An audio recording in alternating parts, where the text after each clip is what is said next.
कि आप अपने बच्चों को व्यापार देकर जाना, आप अपने बच्चों को कार भी देकर जाना, आप अपने बच्चों को संसार का व्यवहार भी देकर जाना, लेकिन उसके साथ अपने बच्चों को थोड़े संस्कार भी देकर जाना।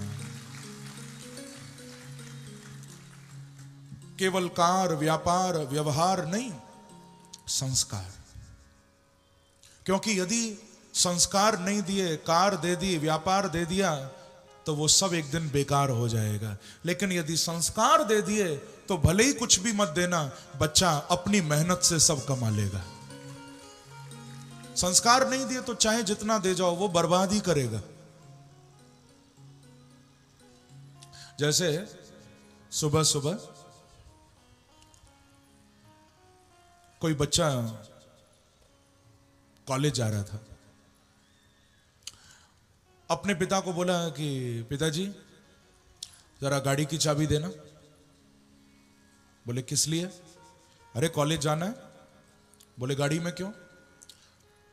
तो कहता है डैड अभी तुम्हें नहीं मालूम, 10 लाख की गाड़ी में जाऊंगा बड़ा रौब पड़ेगा।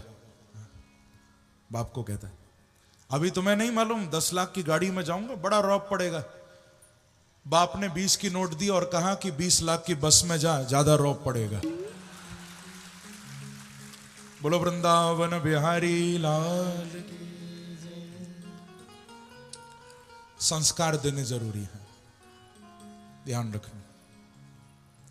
घर में कोई भी पूजा हो, कोई भी अच्छा काम हो, बच्चों को भी आगे करो, उनसे करवाओ। आज तो हालात ये आ गए हैं, मां बाप बच्चों को आशीर्वाद लेना भी नहीं सिखाते। कैसे सीख पाएंगे बच्चे? क्योंकि आज के बच्चे केवल सिखाने से सीखने वाले नहीं हैं। मैं कहा करता हूं बच्चों को सिखाना है तो सबसे अच्छा होगा कि तुम उनको करके दिखाना शुरू कर दो। यदि तुम चाहते हो कि तुम्हारे बच्चे तुम्हें आदर दें, तुम्हारे बच्चे तुम्हारा आशीर्वाद लें, तो उनको दिखाकर उनके सामने तुम भी अपने बड़ों का आशीर्वाद लेना शुरू कर दो, तो बच्चे भी अपने आप सीख जाएंगे। क्योंकि बच्चा तो जैसा देखता है वैसा सीखता है। बड़ा सुंदर उपदेश ऋषभदेव जी ने किया। ऐसा उपदेश था कि वो बच्चों के हृदय में उतर गया और 100 पुत्रों में से 81 बच्चे नैष्ठिक ब्रह्मचारी हो गए, जिन्होंने आजीवन विवाह ही नहीं किया, पूर्ण रूपेण ब्रह्मचर्य व्रत का पालन किया। इसी प्रकार से 10 बच्चों ने शादी की, प्रजा का पालन किया, नव योगेश्वर कहलाए। लेकिन ऋषभदेव जी के जो सबसे बड़े पुत्र थे उनका नाम था राजर्षि भरत। ये भगवान राम के भाई नहीं हैं, ये राम जी के भाई से पहले हुए। राम जी त्रेता में हुए, ये भरत सतयुग में हुए। इनको लोग जड़ भरत भी कहते हैं। ये ऋषभदेव जी के बेटे हैं। इन्होंने अपने पिता के शब्दों को हृदय में उतारा है। युवावस्था में वैरागी हो गए और घर छोड़कर, महलों को त्याग कर भजन करने के लिए वन में आ गए हैं। क्योंकि बंधुओं, वैराग्य कहना सरल है, वैराग्य होना मुश्किल है। कभी कभी विरक्त वेश भी हम धारण कर लेते हैं, फिर भी वैरागी नहीं हो पाते। वैराग्य बिना प्रभु की कृपा के नहीं आता। क्योंकि वैराग्य में और त्याग में, दोनों में बड़ा बारीक अंतर है, छोटा सा अंतर। जो शरीर से छोड़ा जाए वो त्याग है, लेकिन जो मन से छोड़ दिया जाए वो ही सच्चा वैराग्य है। और ये ही मुश्किल है। हम शरीर से छोड़ देते हैं पर मन से नहीं छोड़ पाते। शरीर से त्याग देते हैं, लेकिन मन सब कुछ पकड़े बैठा रहता है। घर छोड़कर भी निकल जाते हैं, वैरागी भी हो जाते हैं, फिर नई दुनिया बसा लेते हैं, क्योंकि मन से नहीं छोड़ पाए ना। यही मुश्किल है।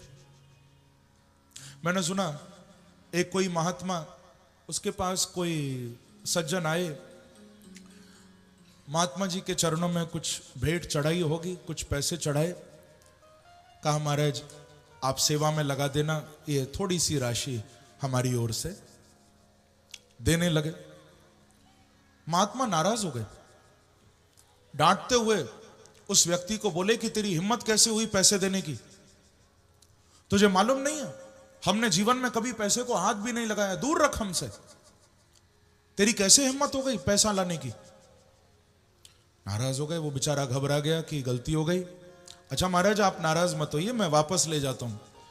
तो फिर डांटते हुए बोले कि वापस क्यों लेके जाता है, हमारे दुपट्टे में बांध दे। छूते नहीं है पर छोड़ते भी नहीं है, प्रेम से कहो श्री राधे। ऐसा त्याग किस काम का? हम सबको शिक्षा लेनी चाहिए बंधुओं, केवल ऊपर से त्यागना कोई त्याग नहीं है। जब तक मन न छोड़े, जब तक मन न त्यागे, वो सच्चा वैराग्य है। तो भरत जी को सच्चा वैराग्य हो गया, सब कुछ छोड़कर निकल गए।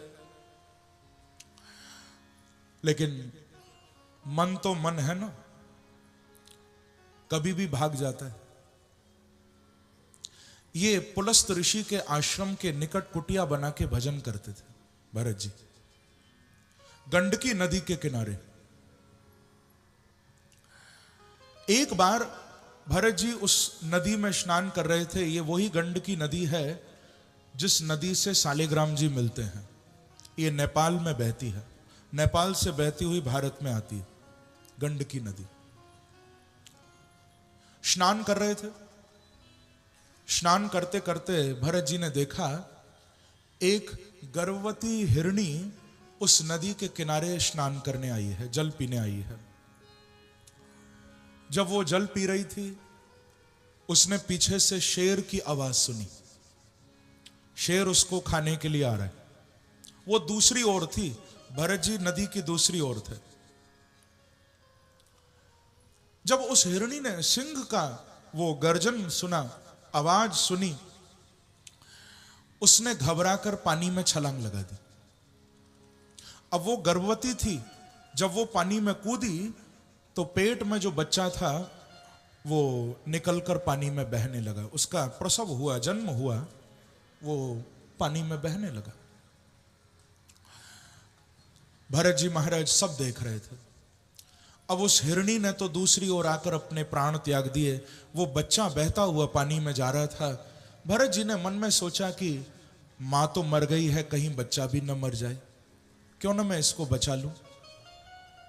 तो उस मृग शावक को बचाने के लिए पानी में कूद गए, उसे बचाकर अपनी कुटिया पर ले आए। सोचने लगे कि अब मैं ही इसका सब कुछ हूं, अब तो मुझे ही इसको संभालना है। खूब देखभाल करने लगे, उसको हरी हरी घास खिलाते, उसको समय पर जल पिला देते, उसके साथ घंटों खेलते भरत जी। लेकिन हकीकत यह है बंधुओं, जिस दिन से हिरण का बच्चा कुटिया में आया है, उस दिन से भरत जी का मन भगवान की सेवा से हटने लगा है।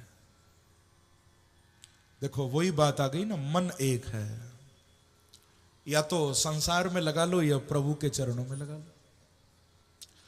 अब हिरण के बच्चे में ऐसा मन लगा है कि भगवान की पूजा से हटने लगा। एक दिन वो हिरण का बच्चा कहीं चला गया, लौट कर नहीं आया। खूब खोजा, खूब ढूंढा, जब नहीं मिला तो उसको याद करते करते भरत जी का खाना पीना सब छूट गया। यहां तक कि उस हिरण के बच्चे की याद में भरत जी का शरीर भी छूट गया। और जब शरीर छूट गया तो अगला जन्म कालिंजर पर्वत पर गर्भवती हिरणी के गर्भ से हो गया। हिरण के बच्चे को याद करते करते शरीर छूटा ना, तो अगला जन्म हिरण की योनि में मिल गया। क्योंकि गीता में प्रभु कह रहे हैं ना, यम यम वापि स्मरण भावम त्यजत्यन्ते कलेवरम। जैसा भाव लेकर ये जीव शरीर छोड़ता है, वैसी ही गति इसको आगे मिल जाती। अंते या मति सा गति, जैसी अंत में मति होती है वैसी ही गति हो जाती है। इसीलिए तो बंधुओं, महापुरुष संत जन, हमारे सदग्रंथ बार बार हमें यही कह रहे हैं कि प्रभु को याद करते रहो, भगवान का नाम गाते रहो।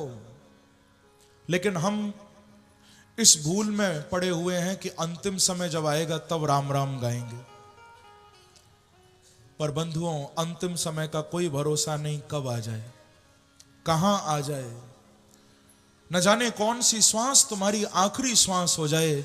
यदि निरंतर प्रभु का नाम गाते रहोगे तो आखिरी श्वास से भी तुम्हारी हरि नाम निकलने लगेगा। यदि गाने का स्वभाव ही नहीं होगा तो अंत में कभी राम नाम नहीं गा पाओगे। क्योंकि जन्म जन्म मुनि यतन कराहि, पर अंत राम कही आवत नाही। जिनका पूरा पूरा जीवन यतन करते करते निकल जाता है, उनको भी अंत में भगवान याद नहीं आ पाते। तो सोचो, हम लोग जो कभी हरि नाम नहीं गाते, हमें अंत में कैसे प्रभु याद आएंगे। भरत जी ने तो एक हिरण के बच्चे से मन लगाया था, हम तो न जाने कहां कहां मन फंसाए बैठे। जिस द्वार पर लिखा रहता था ये बयान कि महिमा हमारा होता है भगवान के समान, लेकिन तरक्कियाते जमाना तो देखिए, उस द्वार पर लिखा है अब कि कुत्तों से सावधान। पहले जिन द्वारों पर, जिन दरवाजों पर लिखा रहता था शुभ लाभ या स्वागतम, वेलकम या अतिथि देवो भव, अब उन दरवाजों पर लिखा है कुत्ते से सावधान। वैसे तो बंधुओं, लोग अपने नाम की नेम प्लेट अपने घर के बाहर टांगते हैं या नहीं।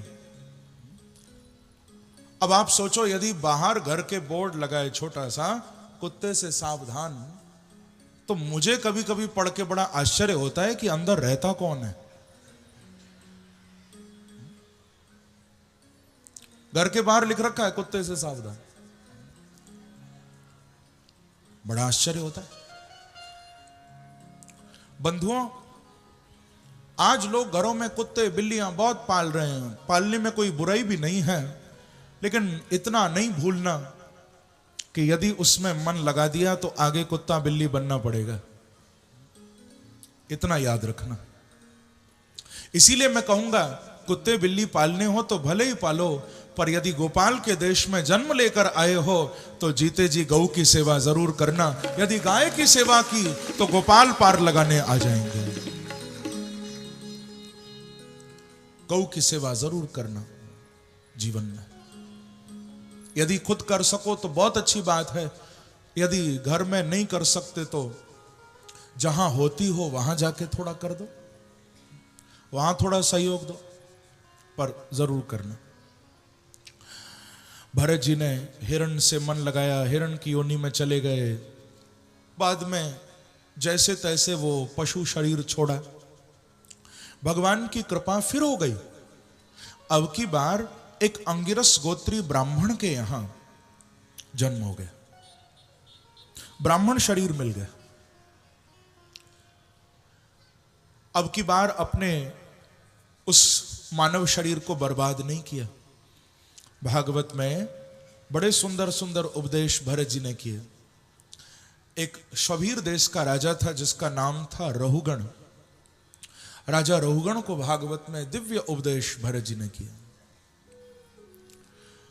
कि त्वयोदितम व्यक्तम वे प्रलब्धम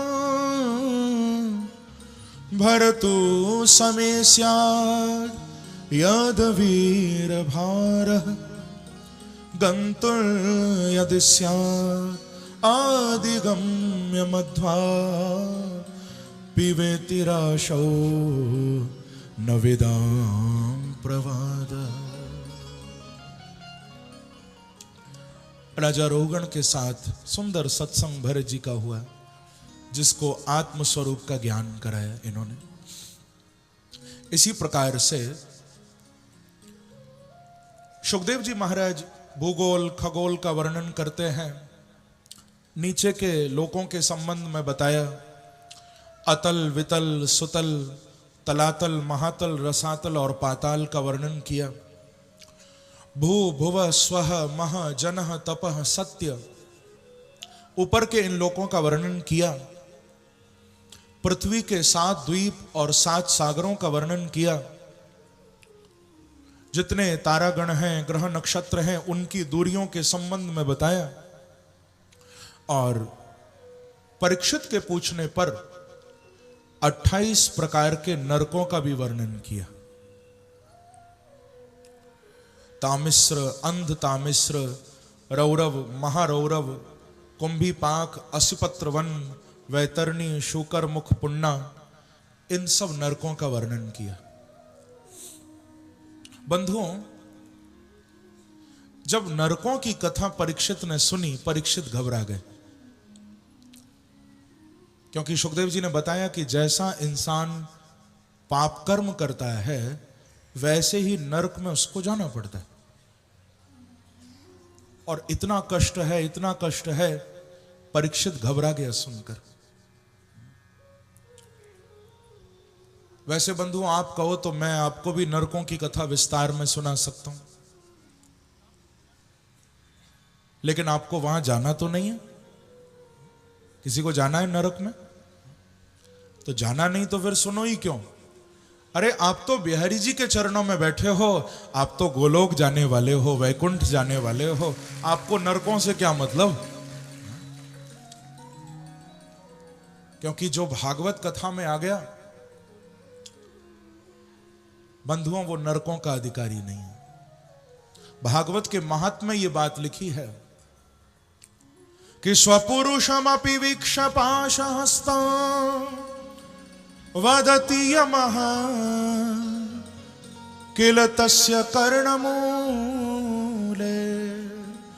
परिहर भगवत कथा सुमतां प्रभुरहमन्यनृणां न वैष्णवानां।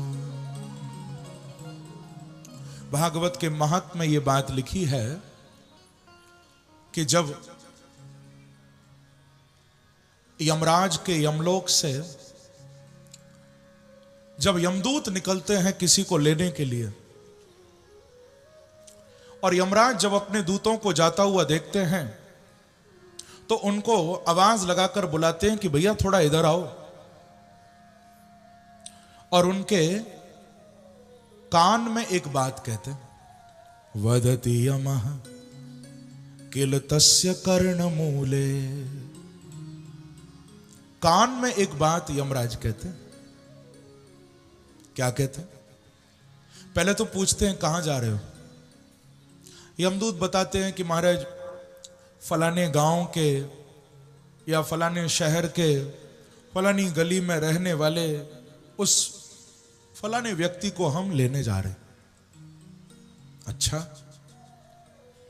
तो यमराज कहते हैं कि एक बात कान खोल के सुन लो, भले ही तुम लेने जाओ लेकिन इतना अच्छी तरह देख लेना कि कहीं वो व्यक्ति चाहे कहीं भी रहता हो, कोई भी क्यों ना हो, पर इतना अच्छी तरह जांच लेना, परख लेना, देख लेना कि कहीं वो व्यक्ति रोहतक में श्यामा कुंज बिहारी समिति के द्वारा जो भागवत कथा हो रही है, पूज्य श्री बालकपुरी जी महाराज की पंचम पुण्यतिथि पर जो भागवत कथा हो रही है, ये देख लेना कि कहीं वो व्यक्ति उस भागवत कथा में तो नहीं बैठा। बोले महाराज यदि वहां बैठा हो तो बोले दूर से प्रणाम करके आ जाना, उसे मेरे लोक में लेकर नहीं आना, वो तो बिहारी जी के चरणों में जाने वाला है, वो मेरे यमलोक का अधिकारी नहीं है। एक बार कहिए श्री राधे। क्योंकि जो भागवत कथा में आ गया वो तो बिहारी जी का हो गया। सुखदेव जी राजा परीक्षित को छठे स्कंद में नाम महिमा के संबंध में अजामिल की कथा सुनाते। प्रसंग तो बड़ा दिव्य है ये कि कान्य कुब्जे द्विजः कश्चित दासी पतिरजामिलः नाम्ना नष्ट सदाचारो दास्याः संसर्ग दोषितः। ये अजामिल नाम का ब्राह्मण, जिसने ब्राह्मण होते हुए अपना ब्राह्मणत्व तो नष्ट किया, ब्राह्मण होते हुए जिसने शराब पी, जुआ खेला, वैश्यागामी हो गया, अपनी पत्नी छोड़ी, अपने बच्चे, अपने माँ बाप सबको छोड़ दिया, गलत काम करने लगा। लेकिन ऐसे अजामिल की कुटिया पर एक बार संत पधारे। ध्यान रखना बंधुओं, व्यक्ति ने जीवन में चाहे कितने भी अपराध क्यों न किए हों, आपने जीवन में चाहे कितनी भी गलतियां क्यों न की हों, पर इतना नहीं भूलना कि पाप करने की तुम्हारे अंदर उतनी सामर्थ्य नहीं है जितनी क्षमा करने की शक्ति मेरे बांके बिहारी में है। भले ही तुमने गलती की हो, लेकिन फिर भी प्रभु का द्वार खुला है तुम्हारे लिए। यदि सुधरना चाहोगे तो रास्ता मिलेगा, क्योंकि ऐसा कोई नहीं है जिसने जीवन में अपराध न किए हों। सबके जीवन में हो जाते हैं, पर फिर भी रास्ता भी खुला है, क्योंकि मेरे बांके बिहारी जैसा कोई दयालु नहीं हो सकता। मैं कहा करता हूं, दयालु इतना कि भूलों को भुला देता है, दयालु इतना कि भूलों को भुला देता है, और कृपालु इतना कि गूंगों को बुला देता है। दयालु इतना कि भूलों को भुला देता है, कृपालु इतना कि गूंगों को बुला देता है। कहां तक उसके करामात के किस्से मैं कहूं, उठे भूखे पर भरपेट सुला देता है। ऐसा कमाल करते मेरे प्रभु, रोज सब भूखे उठते हो, लेकिन बिहारी जी कहीं ना कहीं से खिला पिलाकर सुलाई देते हैं, भरपेट सुला देता है। बंधुओं, प्रभु यदि दयालु नहीं होते तो हमें तो एक मिनट भी संसार में रहने का हक नहीं मिलता। ये उनकी कृपा है कि हम गलतियां भी कर रहे हैं फिर भी अभी तक टिके हुए हैं यहां, ये उनकी दया है। अजामिल की कुटिया पर संत पधारे, और संतों ने अजामिल को भगवान नाम की महिमा बताई, क्योंकि जिसकी कुटिया पर संत आ जाएं उसका घर पवित्र हो जाता है। भागवत में लिखा है कि तीर्थिक कुर्वन्ति तीर्थानि स्वांतस्थेन गदाव्रत। जैसे आप यदि तीर्थ का फल चाहते हो तो तीर्थ में जाना पड़ेगा। यदि तीर्थ का फल किसी को चाहिए तो तीर्थ में जाकर रहना पड़ेगा। लेकिन भागवत में लिखा है कि जिसके घर में सच्चे संत, सच्चा साधु आ जाता है तो उस